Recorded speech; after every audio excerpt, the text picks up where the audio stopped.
Causas da Segunda Guerra Mundial. Com o fim da Primeira Guerra Mundial, 1914-1918, os países derrotados, Alemanha, Áustria e Hungria, além da derrota durante a batalha, sofreram duras e severas imposições fiscais, econômicas e políticas estabelecidas pela França e Inglaterra.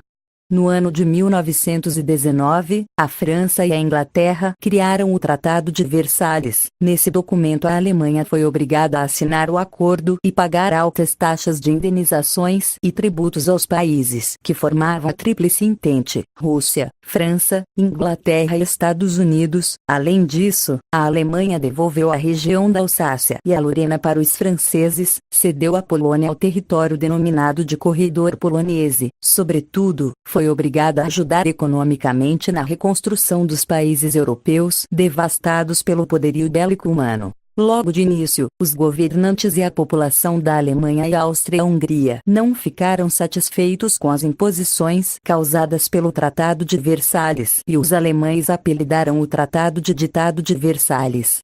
Muitos estudiosos defenderam a ideia de que em 1919 já se delineava uma nova guerra mundial com o clima de revanchismo entre as nações europeias. Para aumentar ainda mais o clima de tensão na Europa na década de 1920, a economia norte-americana se encontrava no ápice do desenvolvimento econômico, grandes produções de mercadorias e consumismo. Entretanto, no ano de 1929, a economia dos Estados Unidos sofreu uma das maiores quedas registradas na história. O episódio ficou conhecido como a quebra da Bolsa de 1929. As consequências desta quebra da bolsa foram arrasadoras para os norte-americanos. Houve milhões de desempregados e falências de empresas. Rapidamente a crise econômica foi se estendendo para a Europa e outros continentes. A Alemanha era um dos países que recebia grande quantidade de investimentos oriundos da economia estadunidense. Com a quebra da bolsa, o envio de capitais para os alemães cessou. A situação da Alemanha piorou drasticamente, cerca de 80% da população alemã estava desempregada. Neste momento surgiu o regime nazista para combater a fome, o desemprego e reestruturar a economia alemã. Na Itália a situação era bem parecida com a situação alemã. Os italianos estavam descontentes com a França e a Inglaterra, que não permitiram à Itália anexar as regiões em litígio com a Áustria.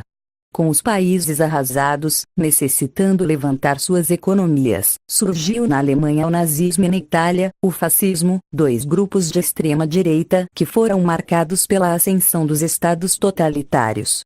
A partir de então, a política de alianças seladas pelo líder alemão Adolf Hitler, 1889-1945, e pelo chefe de Estado da Itália, Benito Mussolini, 1883-1945, começou a delinear seus rumos, o expansionismo alemão, principalmente, e o italiano. Os regimes nazifascistas começaram, na década de 1930, a retomar os territórios que haviam perdido pelo Tratado de Versalhes, 1919. A Inglaterra e a França, que gerenciavam os acordos de paz na Europa, quase ou nada fizeram inicialmente para evitar a expansão territorial alemã e italiana. Imbuídos de um sentimento de vingança e revanchismo, a Alemanha e a Itália formaram o chamado Eixo, uma política de alianças que delineou os blocos rivais durante a Segunda Guerra Mundial.